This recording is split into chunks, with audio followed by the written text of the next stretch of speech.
Okay, anyway, so Don Whitney's book, Spiritual Disciplines for the Christian Life, great resource. I think every believer should read it at some point in their life.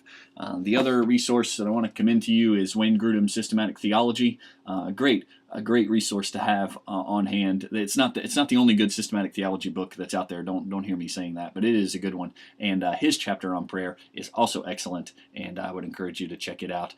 It's not a light read though, but it's good to have on hand so that you can reference it on occasion.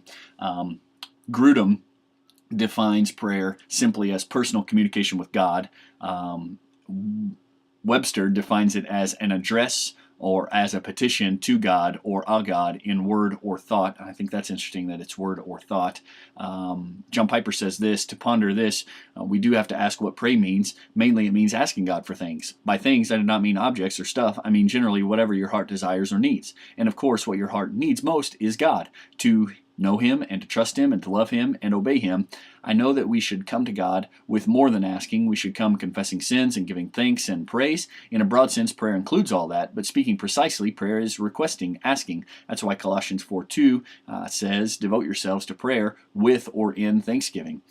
Thanking God should always be part of what we do in prayer, but prayer in the strict sense means requesting, so I define it as asking God for things.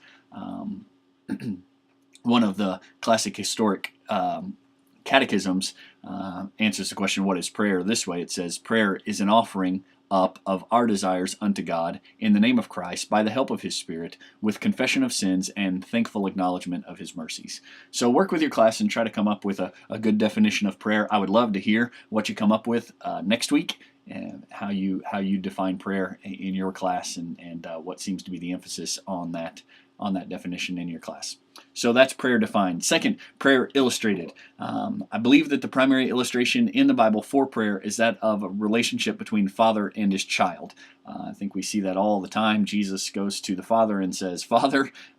We see that connection. Jesus, when He's teaching us about prayer, makes reference to the relationship between a father and his child, and that seems to be the picture that we're operating in. So what I would like you to do is ask your class to tell stories about coming to their parents when they were children, coming to their parents in a variety of situations in life. Maybe they won a big game, maybe they lost a big game, maybe they were physically hurt, maybe they were emotionally hurt, maybe they were in trouble, maybe they had experienced some great event or milestone. Want them to remember what it was like to go to their parents. And this may be tough for some folks, and you need to be sensitive to that. There were some people that had terrible experience, terrible childhood, had terrible parents. But I think there's even a lesson to be learned from that, is that if that was the case, if your childhood was bad and your parents were bad, rest assured we have a good Father, an amazingly good Father that we can go to. And so to have them kind of remember some of those moments, some of those great moments of connection with their parents, or maybe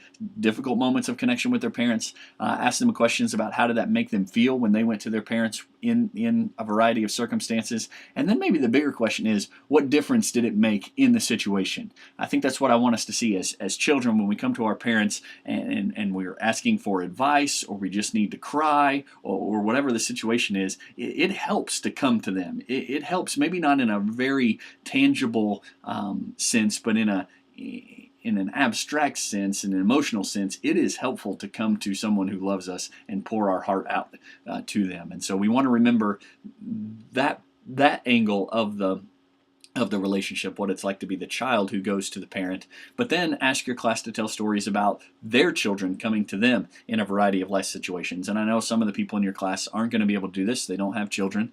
Some of the people in your class aren't going to want to do this because they weren't good parents, or they aren't good parents. But I think that you will find that this is a good thing to think about. So ask them to tell stories about their children coming to them in these variety of situations. How did that make them feel as a parent? How did it make them feel when their children came to them with these kind of things? And then what difference did it make in the situation?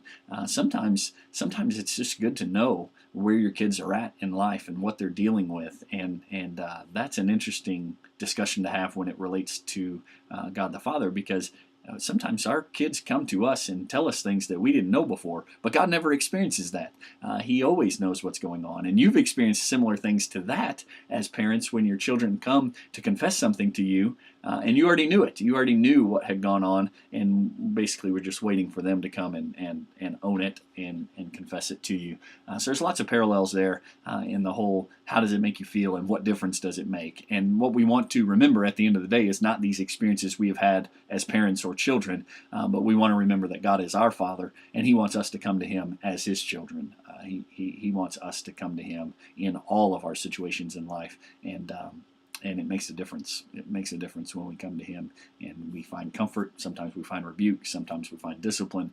Sometimes we find simply an ear who will hear us out and let us vent our hearts. So, prayer defined, then prayer illustrated, and then thirdly, prayer enumerated. Had to work pretty hard to come to that word. But what I want you to do here is make a list of saints. Remember, Paul says pray for all the saints. I want you to make a list of saints that you can be in prayer for this week. With your class. Maybe it is a section of local brothers and sisters you know and specific details you can be praying for. Maybe it is workers on the field. Maybe it is brothers and sisters who are struggling in their marriages. Maybe it is brothers and sisters who are struggling health-wise.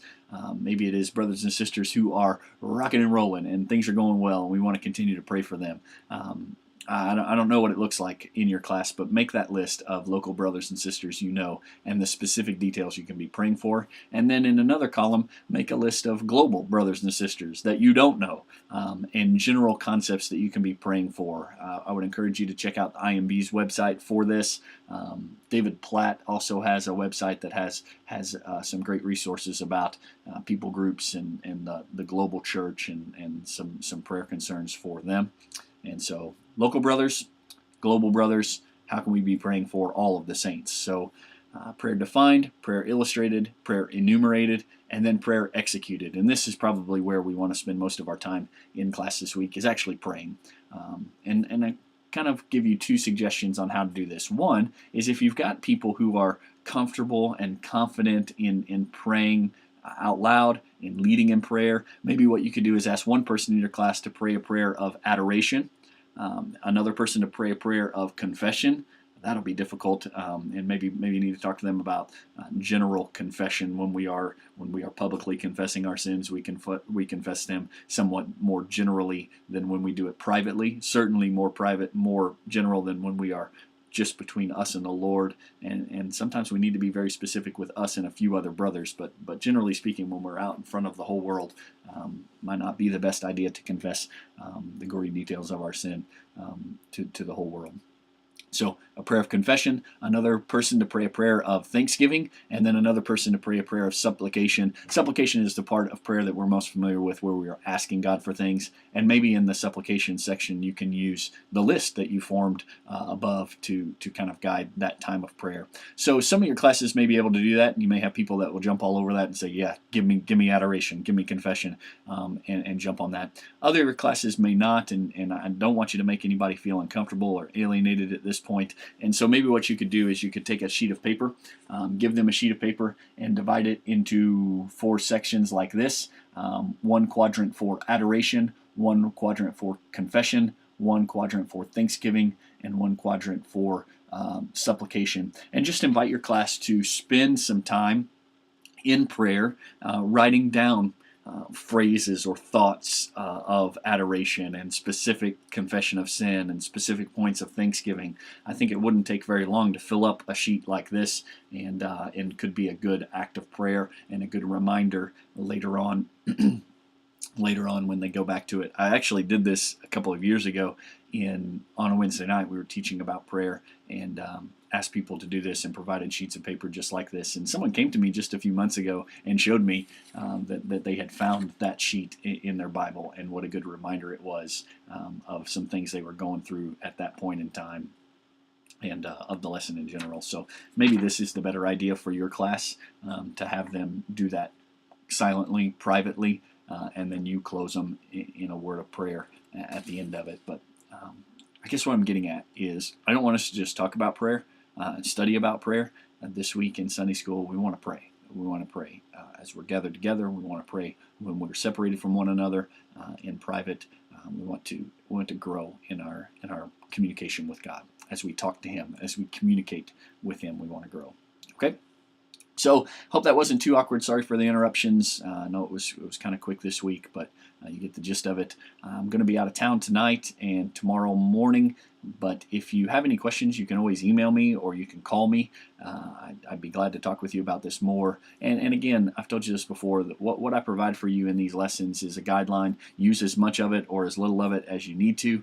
Feel free to add other things to it that you think fit in. You know your class better than I do, and you guys are doing a great job. We've just got about 3 more weeks of this in Ephesians to finish up, and then we'll move on to I Am a Church Member, and I'm looking forward to that. I think that'll be a good time for us all. So have a great weekend. I will see you Sunday if I don't see you before then.